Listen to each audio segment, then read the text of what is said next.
Rádio Conafer. Tudo que o agricultor precisa saber.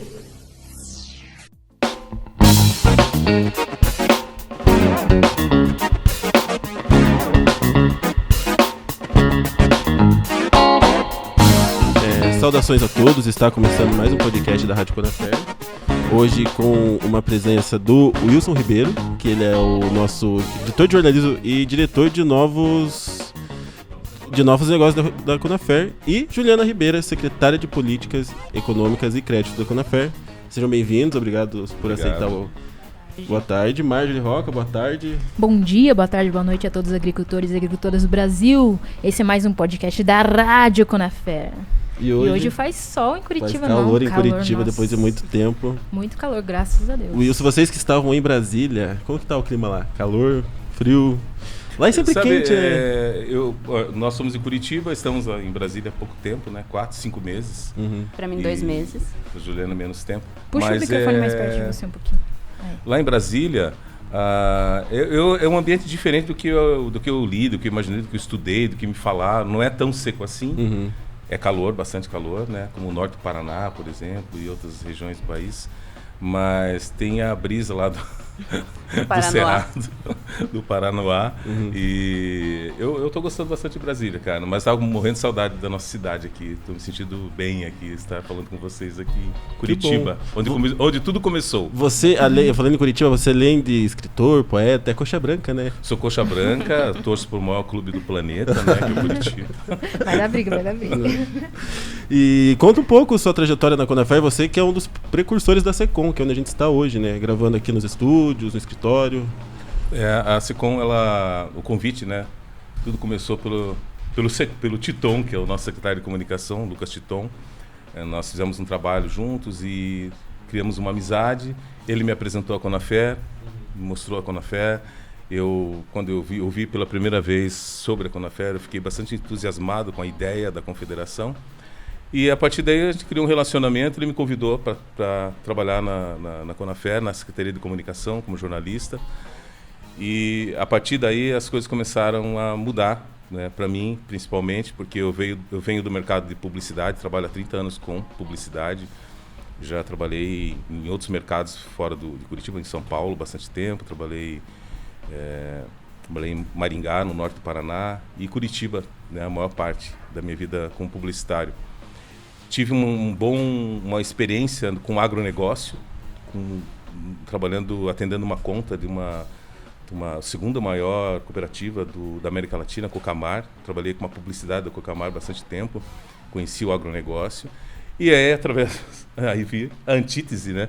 Que aparentemente não parece que é uma antítese, agronegócio e agricultura familiar. Mas hoje, dentro da Conafer, a gente vê como apenas um segmento econômico, né? A Conafer tem a agricultura familiar é um segmento econômico, o agronegócio, como a gente conhece, é outro segmento, mas todos são agronegócios, todos a agrofamília, né? É o agronegócio, agroecologia, tudo está muito junto, e a gente está tentando, dentro da Conafer, mudar essa concepção do agricultor com a enxada na mão. A gente não quer mais esse caso de que é o cara com Pronaf na mão, quer ele com crédito na mão, quer ele com o título da terra, né, que é ele empreendendo e cada vez menos dependente de políticas públicas. Elas existem, são importantes, mas a gente quer, a Conafer agora completa 10 anos, e a gente quer fazer que esses 10 anos se transformem num marco de mudança de rumo da agricultura e também da própria Conafer, que ela se adaptando também a esse cenário que ela imagina. Fala um pouco mais sobre teu trabalho na Conafer. Você começou na SECOM, hoje já está lá em Brasília, né? Na SECOM é o trabalho de jornalista, né?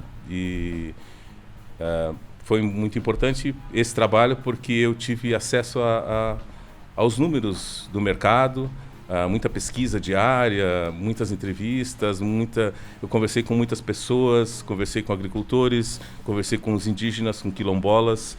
Aprendi e conheci o público da Conafer, o segmento da Conafer, com mais profundidade.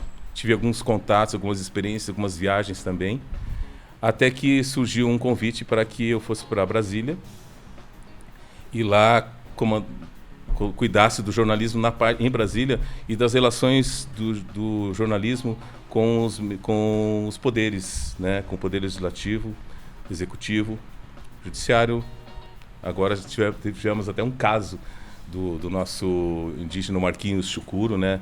Que ele foi eleito lá em Pesqueira, mas a gente agiu lá dentro de Brasília, colocamos matérias no Correio Brasiliense, conseguimos colocar a matéria no Brasil de Fato, ajudamos na mídia, né, para que ele pudesse passar pelo processo, pelo crivo lá do STF, lá no caso dele.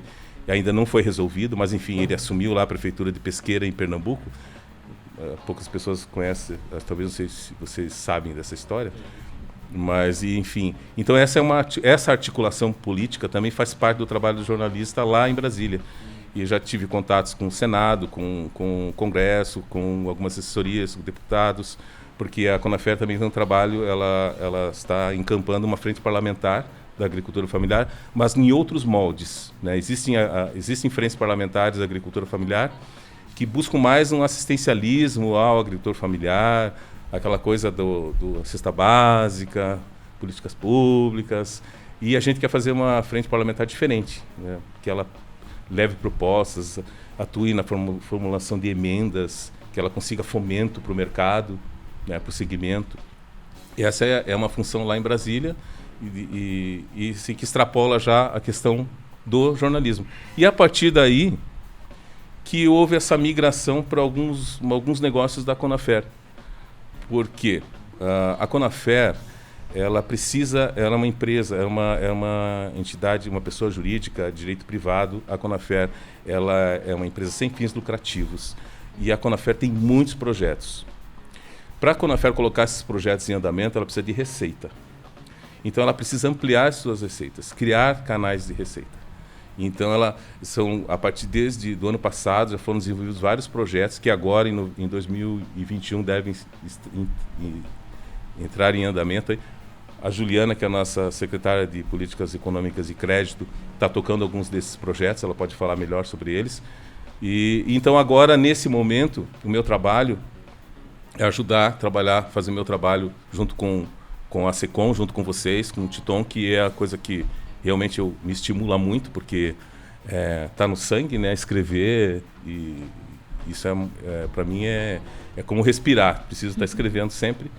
E também tem esse trabalho agora de ajudar a Conafer a abrir novos caminhos aí para que a Conafer possa ter condições de colocar todos esses projetos em andamento. Ela precisa de receita e de investimentos, a gente está atrás disso. Esse é o seu papel como diretor de novos negócios. Exatamente, abrir essa frente que até a Juliana pode falar, até a Juliana deu um nome para essa frente. A Frente Econômica da Conafer. Frente Econômica da Conafer. Hoje, a Conafer completando 10 anos, qual é a perspectiva de crescimento sendo para a Conafer? A Conafer hoje que está encabeçando vários projetos, se você puder falar melhor para a gente um pouco quais são eles? Claro. Primeiro, né, se apresenta. Se apresente, claro. Perdão, fale melhor quem é você, como que você chegou na Conafer, o que você faz. Sou Juliana Ribeiro, Okay. Eu sou estudante de economia, estudo aqui em Curitiba, inclusive nessa pandemia que eu tive uma folga e consegui ir para Brasília para ver de perto mesmo os projetos e ajudar eles a efetivar mesmo a implantação dos projetos. Então, o Mais Pecuária Brasil, né, que é o meu queridinho. Então, eu estou lá em Brasília nesse momento ajudando os projetos a tomarem forma para a efetiva implantação deles junto com os nossos associados e com o setor. A minha história, eu comecei querendo jornalismo, né? Eu sempre quis jornalismo, tentei jornalismo e fui para São Paulo, me encontrei com economia e sempre tive na minha cabeça que eu queria fazer economia para falar de economia. Então, o Titon, o Wilson me trouxeram para a Conafer, entrei como estagiária da SECOM para tratar de uns projetos voltados para o mercado financeiro, para o fomento da agricultura, crédito.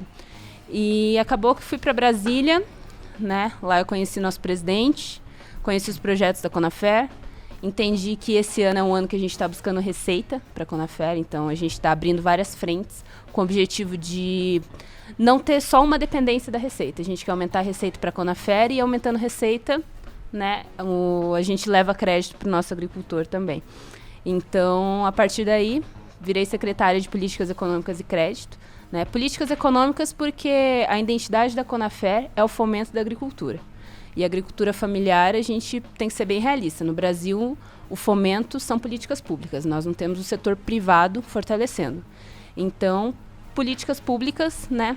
Políticas econômicas. Então, a gente trabalha muito com o Pronaf, Terra Brasil, tudo do Banco do Brasil, Caixa Econômica, Banco do Nordeste, Banco da Amazônia, bancos públicos. E você está à frente de todos esses projetos na Conafer hoje em dia? Hoje sim. O Mais Pecuária, a gente todos os dias tem uma reunião com alguma secretaria de algum estado que a gente está levando parceria. Nós temos agora um novo projeto, o Agro Conafer Card, que é um banco digital para os agricultores familiares. Isso é inovador, né? A gente está... um produto tecnológico voltado para a agricultura familiar. Não tem isso no Brasil ainda. E, bom, outros projetos, né? O Pronaf, a gente quer acessar cada vez mais Pronaf, porque levar crédito para a agricultura é fomentar o segmento. E tem alguns outros projetos que dentro da frente econômica, né? Eu tenho um objetivo que daqui a alguns anos eu quero levar a agricultura familiar através do cooperativismo familiar para a Bolsa de Mercados Futuros. Então, é algo que já existe. Para a Bolsa de Valores? Para a Bolsa de Chicago, trabalha com ações de mercado futuro e através de cooperativas. E eu tenho o objetivo de fomentar junto com a Conafer e um dia, quem sabe, a gente levar para as ações de mercado futuro, ações da cooperativismo da agricultura familiar. Então, para a gente conseguir chegar lá, a gente precisa fomentando pouco a pouco, né? E tudo isso começa levando linhas de crédito que já existem no mercado. Então, por isso que a gente trabalha muito com o Pronaf, né? Do Terra Brasil também, crédito fundiário. A gente quer ver todos os agricultores regulamentados, regularizados. Não, agora a gente trabalha com o Pronaf assentados, né? Que é a linha assim que é mais voltado para o nosso público. Mas o Pronaf Mais Alimentos também é a última das linhas do sonho de todo o agricultor familiar. E a gente também está trabalhando com isso. Conte melhor sobre o Mais Pecuária Brasil. Por que ele é seu queridinho? O Mais Pecuária Brasil, ele é um projeto que surgiu no final do ano passado. Então, ele é recente. Mas ele teve uma adesão no Brasil, com todos os estados que a gente tem falado e levado o projeto, muito maior do que a gente esperava. Então, ele é um projeto voltado para a tecnologia do pequeno produtor pecuário. Né? Então, a gente sente que existe essa carência da agricultura familiar, do pequeno pecuarista, em tecnologia, né? Inseminação artificial. A gente sente isso porque quando a gente pensa em inseminação artificial, a gente pensa em gado de corte e os grandes pecuaristas e a exportação.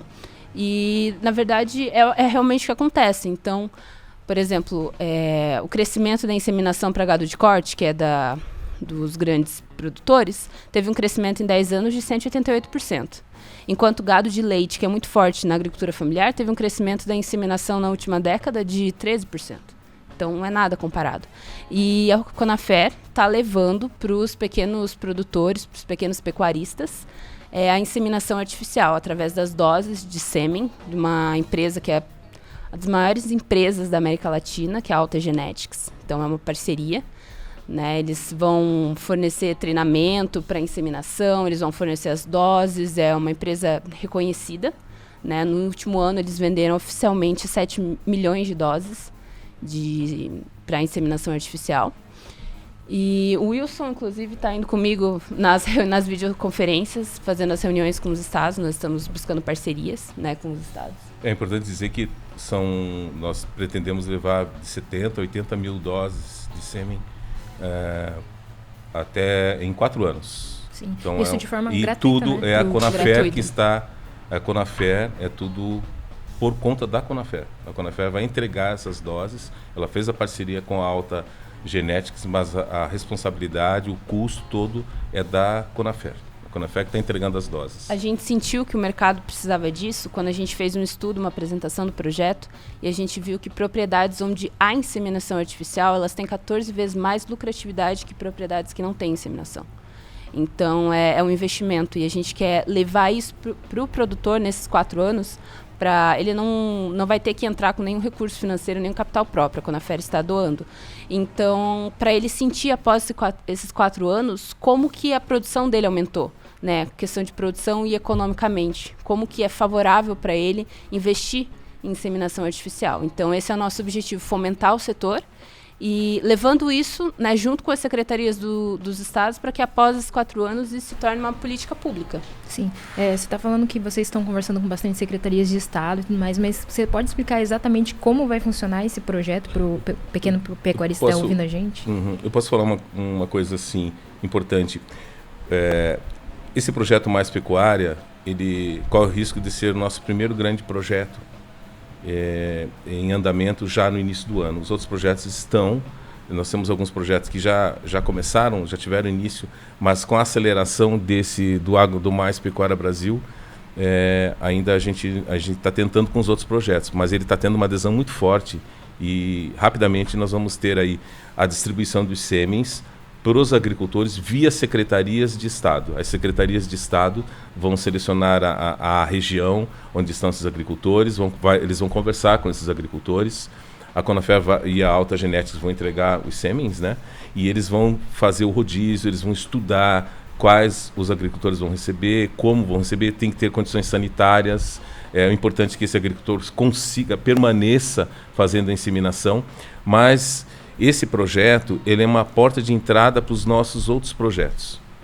Então, eu até brinco que, em vez de a gente colocar uma cerveja na mesa para conversar, a gente está colocando um copo de leite para conversar com a agricultura familiar e com as secretarias de Estado, secretarias de município também. Porque nós temos muitos projetos represados que a gente precisa colocar, a gente tem a demanda, a gente precisa escoar esses projetos. E a gente viu, e pelo agropecuário a gente está conseguindo também, às vezes talvez até uma secretaria, talvez ela não seja, até que ela já faz a inseminação artificial dentro do estado dela, por exemplo, o Rio de Janeiro tem uma empresa, eles trabalham isso de uma maneira bem avançada, Minas Gerais, Goiás, alguns estados já têm projetos de inseminação, tem pessoas trabalhando já com isso. Ajuda a gente, né? Outros não têm. A gente sentiu muito isso numa reunião com São Paulo na semana passada, que a gente foi para apresentar o projeto, tirar as dúvidas da secretaria, e eles nos apresentaram que eles têm um problema com relação ao jovem, que o jovem não fica na propriedade, o jovem vai para o meio urbano e eles queriam que o jovem ficasse. Então essa foi a deixa para a gente apresentar o Replantar. Então, a gente sente essa demanda dos estados, né, nas reuniões com eles, e a gente já apresenta os outros projetos para sanar esse problema dos estados. Fala um pouco sobre o projeto Replantar, que você já citou agora. Olha, o projeto Replantar, eu acredito que o Wilson possa falar melhor do que eu, inclusive ele tem apresentado bastante, né? Não, o Replantar, a gente está trabalhando o idoso e o jovem. A ideia é que haja uma interação, porque o idoso, o agricultor familiar aposentado, ele muitas vezes está lá sem um projeto mais para a propriedade dele, está sem estímulo, e o jovem quer ficar na propriedade, mas não sabe o que fazer exatamente, e talvez ele esteja pensando em sair. Então a ideia é que esse projeto ele vai unir a experiência do agricultor aposentado rural, que ainda está em atividade, com o jovem da propriedade. Pode ser o filho, o neto. Então, se você, por exemplo, tem um projeto de mudas, quem entende tecnicamente disso é o agricultor que já tem experiência. O jovem vai aprender com ele, mas quem vai fazer o delivery, por exemplo, é o jovem. Quem vai trabalhar com o aplicativo para colocar esse produto no mercado é o jovem. Então, a gente está usando as expertises, as competências do jovem e unindo as duas para que o projeto ande. E daí também, como todo projeto, ele precisa ter um trabalho de pesquisa, um trabalho de produção e um trabalho de comercialização. E daí esses 3 fases aí, elas têm o apoio técnico da Conafé, né, que é o trabalho de técnicos que fazem esse trabalho já, que tem o conhecimento, junto com a experiência do agricultor familiar e a tecnologia do jovem, né, para que o que a gente sabe, o que a gente sente, né, nós temos um gargalo violento na agricultura familiar. Até na minha experiência aí na SECOM, nós quando a gente vai colocar o nosso material, na nossa publicidade, a nossa comunicação, a gente consegue, pelo computador, a gente tem uma dificuldade, porque o cara não tem internet, não tem Wi-Fi, aí pelo celular tem um lugar que pega, tem um lugar que não pega, aí o aplicativo não sabe usar. Então a gente tem esse gargalo que a gente precisa trabalhar isso, paulatinamente precisa trabalhar isso, e para que esse tipo de agricultor, assim, a gente tem esses agricultores dentro da Conafer, né, que tragam tecnologia para o segmento. E então a ideia é essa, é unir o replantar, é isso. Por isso que é um replantar, um replantio, né? Esse trabalhador que trabalhou a vida inteira dele está replantando um novo começo para ele, e com o jovem, e com a ideia sempre de que esse jovem não tenha que sair mais da propriedade dele para vir para a cidade, às vezes sem trabalho, sem uma universidade, sem condição de ficar dentro da cidade, né? Com subemprego. A gente quer que esse jovem permaneça lá na propriedade. Lógico, se esse jovem ele pode vir para um grande centro, fazer uma grande universidade, mas não é o caso, não é a maioria, não é, 1% consegue isso. Então, se ele puder ficar na propriedade, ter um rendimento mensal e permanecer na cidade dele, pelo menos para a família, para o segmento, eu acho que todo mundo ganha. Sim, e ele já sai com uma visão empreendedora, né? Delivery, aplicativo, isso Exatamente. Já traz uma visão empreendedora para o próprio terreno, né? Para o próprio negócio familiar que ele tem, né? E sempre com projetos agroflorestais, que são... que é uma coisa que a gente quer colocar, que é desenvolver mais a sustentabilidade, né? Não só a produção de orgânicos, de hortifrutigranjeiros, mas agroflorestas. A gente tem interesse nesses projetos, e o Replantar tem também uma ligação com isso. Uhum. E esses projetos, desde a concepção, passam todos por você. Então, por exemplo, Replantar, essa ideia do projeto, você que é responsável por pensar e como vai distribuir, porque... Não, especificamente esse projeto, não. Talvez algum outro. Mas o que acontece? Nós temos o Carlos, o nosso presidente, ele tem assim, eu sempre digo que ele tem uma visão... aliás, ele fez até aniversário agora. Eu falei para ele que ele é um aquariano mesmo, porque ele é muito visionário. Então, o Carlos vê à frente. Então, muitos desses projetos, ele viu isso. Eu falei, não. O outro projeto, o ERA, por exemplo, Estação Empreendedora Rural, é um projeto que ele viu. Ele e o nosso secretário de Agricultura, o Paulo Souza, eles desenvolveram vários projetos. O Titon tem dado a contribuição dele, outras pessoas dentro da confederação têm dado a contribuição, pessoas lá de Brasília mesmo. Eu, sempre que eu posso dar uma opinião ou ajudar em alguma coisa, a Juliana agora, mas o que eu faço, o meu trabalho é dar uma embalagem para isso, entendeu? É dar uma cara para isso.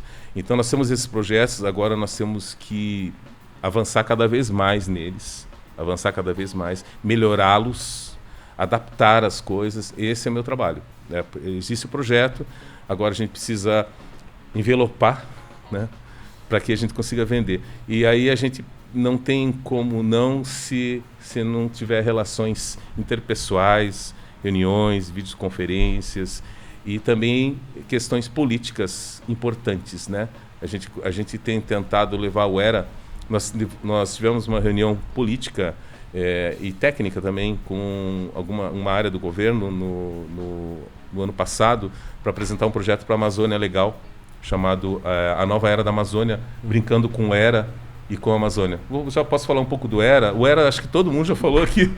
É o nosso projeto mais importante. Famoso, né? É o mais famoso. Eu acho que aqui no podcast ninguém falou do ERA. No podcast em específico ninguém falou do ERA. Nós temos outros produtos, né? Tem o Fica a Dica, tem algumas entrevistas, mas a fundo no podcast ninguém falou ainda. Sinta-se à vontade. Então, o ERA, ele, se você for assim, ver a história da agricultura familiar brasileira, o ERA ele pode dizer que ele é uma tentativa de resolver coisas das origens que ainda não foram resolvidas e pensando para frente. Por que eu digo isso? Porque o ERA age desde a regularização fundiária, que é um problema assim de todas as economias subdesenvolvidas, né? Os países mais desenvolvidos já passaram por esse processo, e o Brasil ainda está tentando, mas nosso projeto do Estatuto da Terra aí exatamente o ano do golpe, né, militar, aí de 64. Então, como que a gente conseguiu regularizar, fazer um projeto de terra? Parece que ele passou na surdina, passou por baixo. Ninguém prestou muita atenção e aprovaram, e está lá. E ele ordena as coisas, como devem funcionar as coisas. E isso, nós tivemos realmente uma mudança visceral, vamos dizer assim, foi a partir da década dos anos 2000, quando a lei da agricultura familiar tirou da invisibilidade o agricultor familiar. Então, ninguém sabia que a gente tinha 10% do PIB. Ninguém sabia que 70%, 80% do alimento que vai na mesa do brasileiro é da agricultura familiar. Quer dizer, não é que ninguém sabia. Imaginava-se, não, peraí, mas se a soja toda, boa parte do soja brasileiro está indo para o exterior, isso eu posso falar muito bem, porque eu vivi essa realidade dentro do sistema, eu sei como funciona a negociação toda da soja brasileira. Se esse grande fomento do agronegócio desenvolveu tanto o agronegócio, mas peraí, e o feijão, o arroz, esse feijão, esse arroz, esse alface, tudo isso aí, essa carne mais barata, de onde que está vindo isso? É o agricultor familiar, é ele realmente. Agora, nesse ano, o ano da pandemia, ficou muito claro isso, né? A agricultura familiar foi responsável pela segurança alimentar do país, o que não é pouca coisa, e se fizermos uma escala de economias do planeta, as maiores economias agrícolas, a economia familiar brasileira, o segmento agrofamiliar brasileiro estará em 8º lugar, é uma 8ª posição, quer dizer, ele é uma economia maior do que muitos países importantes. E o que aconteceu foi que esse desenvolvimento da agricultura familiar, ele teve um boom econômico, porque daí as políticas de crédito começaram a ser levadas até a agricultura, e isso mudou muita coisa, mas não é o suficiente, porque nós temos um gap aí razoável de titularização da terra. Nós temos mais de 1 milhão de assentados no Brasil, na Amazônia nós temos mais de 600 mil assentados. São famílias que não têm a terra regularizada, mas têm acesso ao crédito. Elas podem ter crédito. E são terras do INCRA, são terras do Estado. Mas nós pensamos em revolucionar isso também. Nós queremos também comprar terra. Por que o agricultor não pode comprar terra? Aí existe o PNHR, que é o Programa Nacional de Habitação Rural. E pelo Banco do Brasil, nós podemos ter... Agora eu fui visitar uma família, estou falando tudo isso para depois explicar o ERA. Eu fui visitar uma família em Natalândia, norte de Minas, né, 300 quilômetros de Brasília, uma viagem bem agradável. Eu conheci lá 60 famílias, eram 280 famílias quando eles invadiram a terra. É um acampamento 25 de maio. A Lucilene lá agora está montando o sindicato, falei hoje de manhã com ela, das dificuldades, né, de montar as coisas.